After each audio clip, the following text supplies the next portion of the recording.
What's up, everybody? Derek Anderson, the DA, and here we go again with the box office breakdown. You know this as the scoreboard for the film industry. This is where we take a look at who's hot, who's not, the winners and the losers. We also take a look at the week that just passed along with the week that's to come. Okay, so Fantastic Beasts 3, The Secrets of Dumbledore cast a $43 million domestic debut. Not good at all. Not especially for a franchise such as this. You know, like Harry Potter films was pretty much counted on to do somewhere in the upper 80-90 million dollar range on an opening weekend, occasionally crossing the $100 million opening weekend range. And yeah, do 43 million. I mean, that's just really showing you that fans are not locked in whatsoever with this Fantastic Beasts series. I'm starting to think it's not just, you know, the regular general fans, but the Harry Potter fans as well. Like the Wizarding World fans are really not coming out to see this film. There may be a lot of reasons for that. And this may spell some questions for the continuation of this series. I'm going to get to that in just a moment. But let's go ahead and read through this. Box Office Pro, of course, where the movie fans go. It says, let's get ready to Dumbo. Warner Brothers Fantastic Beasts Secrets of Dumbledore underwhelmed at the box office with an estimated $43 million opening. That's by far a new low for the Harry Potter and Fantastic Beasts franchises, although it's about in line with pre-release projections. And yes, I think the pre-release projections from Box Office Pro had it between 45 to 55 million. I thought it would go a little bit above 55. I said 57, but it went way down underneath even their projections at 43. And I thought the reason that I thought it might do better than that is because, you know, it was getting decent reviews early on, but you know, we're gonna see in a minute that yeah, those have changed since this film has come out. So we might be looking at some trouble for this entire franchise, or at least this portion of it. So the film starts 42% behind the 2016 Fantastic Beasts and Where to Find Them, and then 30% behind the sequel, Fantastic Beasts: The Crimes of Grindelwald. It's also starting behind other notable, you know, fantasy franchises, right? The Hobbit, 54 million. It started 21% behind that. That was the third film in that particular fantasy spinoff series, and it was also the lowest for any film, either in its original or spinoff franchises. Okay, so what does this mean for Fantastic Beasts? Well, you know, we have to wonder, are they going to continue to go forward with this thing? Well, Variety had written an article about that, and that's right here. And it discusses more or less how the not just the scandal and the controversy that have derailed the Wizarding franchise, but what it could possibly mean going forward. And I'm just going to skip to the end of this. This is on Variety. You can read the whole thing. It goes into all the stuff we already know, right? Has the J.K. Rowling controversy, the Johnny Depp controversy, of course, Ezra Miller being in this film. There's some controversy with that. A lot of folks are choosing just like, hey, I'm not going to go see this film. There's a lot of people in it that are making it or that are not in it, that I disagree with what happened. So I'm just not going to go see this movie. Okay, that happens. That's part of the Hollywood scene that they've created. So, but if you look down here, it kind of mentions it right here. It says, as for what's next, there's speculation about whether Fantastic Beasts will complete its ambitions as a 5-film franchise. At the moment, there's no screenplay for a 4th installment. Now, this is just earlier this week, April the 12th, I think, was the date of this article. Sources have confirmed. Executives at Warner Brothers are waiting to see how The Secrets of Dumbledore is received before giving films 4 and 5 the green light. Oh boy. So let's consider this for a moment. Warner Brothers Discovery, right? That just happened, okay? Big eruption, not turmoil, but they're talking about an overhaul of a lot of different things. They spoke about DC. This is their other big, heavy-hitting franchise, right? The Harry Potter universe. And now we're looking at a situation where they may or may not continue with what is planned to be a 4th and 5th film, right? And you start thinking, okay, they really didn't resolve everything in the 3rd film. They tied some pieces up. They didn't finish everything. So if they don't finish everything, what is that going to leave the fans with? Okay, we still have like a promised Dumbledore versus Grindelwald face-off. Now I'm kind of a little nervous about it. Like, I don't know if we're going to get it, because based on how this film is doing. So I suggest, if you're a hot Potterhead, if you really want to see how this thing wraps up, You better go out and check this movie out and make this thing do a lot of numbers. We're gonna get to the numbers in just a moment, but I'm just gonna kind of again chime in. I'm not gonna shut up about this because I really feel like this is what they need to do. It says analysts believes Warner Brothers could save face by returning reliable favorites at Hogwarts, right? For one, Harry Potter and the Sorcerer's Stone director Chris Columbus expressed an interest in adapting the Cursed Child stage show, which picks up directly after the epilogue of Deathly Hallows, right? So a lot of people want to see that. I think that's smart. Now, the Cursed Child isn't the greatest story, but it takes you back to Hogwarts, okay?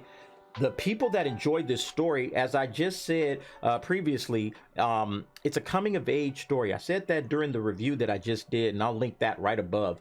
It's a coming of age story. So you got to go back to its roots. It has the coming of age roots. It has school, it's a school story. It's not about necessarily the wizarding world at large. Like, that's part of it. But really at its roots, it's about the school. It's about the daily ongoings at school and all the mysteries and everything that students discovered. Again, coming of age, having friends, making friends, the kind of uncomfortableness of being a kid, and not really knowing which way you want to go with your life and all that kind of stuff, and just kind of figuring that out. Like, that's at the heart of the Harry Potter franchise. And if they really want to do something, go back to the Hogwarts storylines. You have the Marauders, right? I've already mentioned that. The Marauders would be a fantastic story, showing the adventures of James and Peter Pettigrew, Remus and Sirius Black. You show that, you get Snape in there, you got Lily in there, you can get Regulus Black in there. You have a lot that you can do with those core characters. You can spread that out over a television series. You could even do a film series with that. And I know Potterheads will show up for that, because again, that's stuff that we've been asking for. Like, hey man, go back and tell that story. I would love to see that. Or they could also go ahead and tell like smaller stories about, the kids that came directly after Harry Potter and those guys left, getting into those stories. That's where they need to be. I'm not sure if that's something that J.K. Rowling is interested in, or if Warner Brothers is interested in doing, whether it be a television show or a film. I'm not sure if that's what they're interested in, but that's what the fans have been asking for. And as we've been discovering, just with Sonic, sometimes when you give the fans what they want, you get back something in return. Now, again, it's a creative property. They can do what they want to do with it. Maybe it's ran its course. I don't know, but we'll see. Let's go ahead and move on to the numbers. Actually, before we get to the numbers, I did want to take a look at something in regards to the domestic box office. And you'll notice here, 2 back-to-back triple figure weekends for the first time all year, right? You can go down here and see since the beginning of the year, we haven't had a back-to-back triple figure week. We had a couple of them, right? We had the President's Day weekend, that was with, Uncharted. And then we had this week, and we got close, right? We almost got to triple figures. This is following the Batman. So Batman, and then its second weekend almost made it a triple figure, but not quite. So now we have a back-to-back triple figure weekend. What does this mean? I think this means that you can really clearly see that fans are coming back. There's no real big films, like, other than Fantastic Beasts and Sonic. Yes, those are big, but you don't have like a Marvel movie or something, or like Batman, as we saw just a little bit ago, that's going to really bring out a ton of people, right? You have kind of smaller properties that are going to be somewhere in the $400 to $500 million overall box office, but they're good films. And then you have a lot of different other films, something for everybody in the theaters right now. Theaters are filling up. This has to be an exciting time for a lot of these exhibitors, because it's like, all right, now we got lots of films to show. And then next weekend, we're going to get to that. Oh man, next weekend is going to be bananas, because there's going to be so much different types of content. You're not going to know. It's going to be like Netflix. It's like, what do I choose from? It's a lot of different things in the theaters. But yeah, let's go ahead. Let's jump to the numbers, because we got some interesting numbers to talk about right here. All right, here we go with the top 10 for the weekend. Let's check it out. Number 1, Secrets of Dumbledore, $43 million, followed by Sonic in its second weekend, $30 million. Great numbers for Sonic in its second weekend. The Lost City, third place at $6.5 million. Everything Everywhere All at Once at $6.1 million takes up fourth. And then finally, Father Stew in the top 5, $5.7 million. Mel Gibson, Mark Wahlberg, great little film. I'm hearing I'm gonna have to go and definitely check that out. All right, and then for the rest of the top 10, Morbius still hanging in, 4.7 million, followed by Ambulance at 4 million. The Batman still in the top 10 at 3.8 million. KGF Chapter 2. This is like an Indian action film, the same vein of RRR, you know, a period piece. It comes in at 2.8 million in its debut, and then finally Uncharted at 1.1 million. All right, so we move on to the top 5 domestic drops. So this is week over week. Sonic dropped 58%. Now, if y'all remember, I said that it might do somewhere between 50 and 55% drop.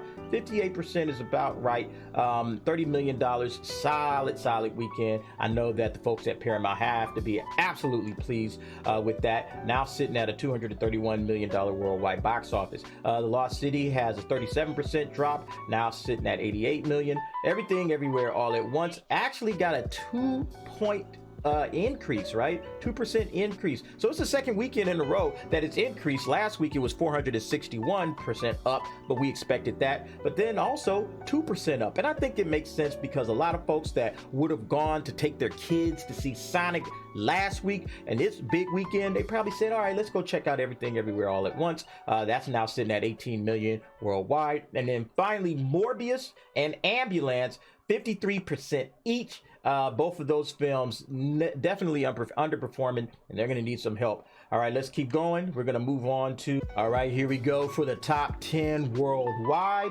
Looks like Batman, Watergate Bridge, Uncharted, no real movement in the top 3. But we do have a new number 4, Sonic, bulldozing its way up the charts now at 231 million.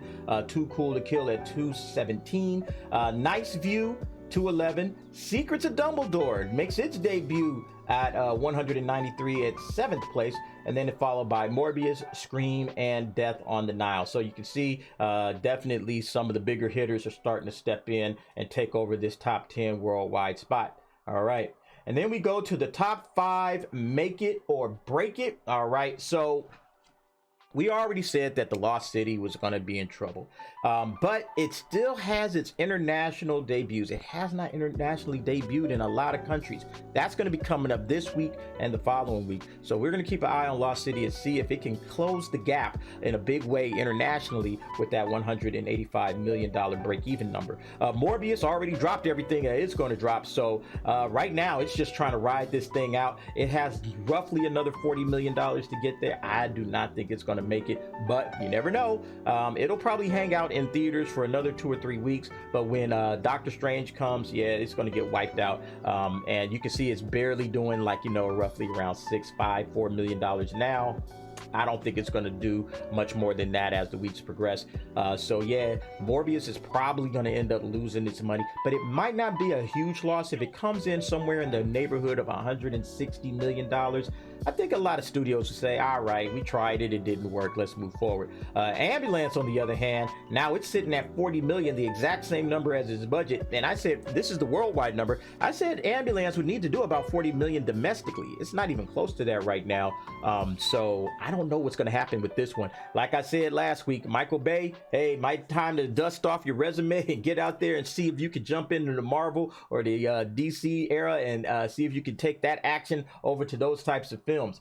Sonic, hey, I called it. I said it's probably going to do 225 million and clear its break-even total by next weekend, and it has 231 million. So Sonic right now is like, hey, mission accomplished, folks. I'm in the black. Nice seeing you guys. All right, I'm out of here. And they're going to continue to make money because the weeks that are going to come, they're just going to keep stacking up small drops and, you know, big numbers, a lot of repeat traffic. I think Sonic again is going to end up somewhere in the $400 million range, and it deserves it. Absolutely deserves it. It's a fantastic little movie. I loved it. I enjoyed myself.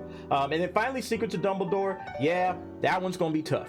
That one's gonna be tough because I was hoping with a $57 million weekend, if it could cross at least the $200 million worldwide threshold this week, it would have a chance pretty solid to make its $500 million. Now, whoo, I don't know. I think it's probably looking at if it makes it, it's going to barely make it. You never know though. It might get some good traction from some fans. It might have a small drop next weekend. Next weekend's crucial. Next weekend is huge because it's already dropped in a lot of other international countries. It came in with the money, and so for it to not make $200 million by the end of its debut weekend in the States and in, you know, the domestic areas, Not a good situation. Okay, but now let's go ahead and check out what the Secret of Dumbledore and all these other films that still have yet to make their money. Sonic's kicking it. But the rest of these films, let's see what they have in the way for them coming next week. All right, so here we go, folks. April 22, 2022, coming up next week, and here's what we got. 3 big wide release films. Okay, so I discussed this, and I think I'm gonna do the predictions on all 3 and try to nail all 3. That's gonna be really hard. I probably won't nail any of them, but nevertheless, we're gonna give it a shot. But let's go ahead and take a look at that. The Northman, The Unbearable Weight of Massive Talent, and The Bad Guys. Okay, you got 3 completely different types of films. Northman, kind of a revenge film, period piece, set in Viking country. It's gonna have a lot of blood. It's gonna be very, very visceral action. We're gonna see that. Then you get The Unbearable Weight of Massive Talent. It's getting fantastic reviews, by the way. At one point, it was at 100% on Rotten Tomatoes. I think it dipped now, but nevertheless, still getting great reviews overall. It's a comedy. It's an action adventure kind of film. Nick Cage stars in it. It looks absolutely hilarious. I am going to watch that one Thursday, absolutely for sure, before it drops on Friday. I'm going to see the Thursday night preview on that. And then finally, The Bad Guys, which actually looks pretty good. It's like a comedy, you know, obviously animation comedy, about, you know, like the traditional bad guys that you see in, you know, stories like the big bad wolf, and you got a great white shark, and you got other kind of traditional bad guys, and they're trying to become good guys. So it's gonna be an interesting film. I know a lot of kids are gonna check that out. It's gonna definitely be competition for Sonic for sure, but also I think Sonic's gonna be competition for it. I think it's gonna kind of cut into Sonic's numbers, as well as it will cut into Sonic will cut into its numbers as well. So we're gonna see how it does, but that'll do it this week for the box office breakdown. Tell me, are you looking forward to any of these 3 films coming up? Go ahead, jump down in the comments, let me know what you think about the box office this week. All right, folks, that'll do it. I want to thank you for watching. See you next time.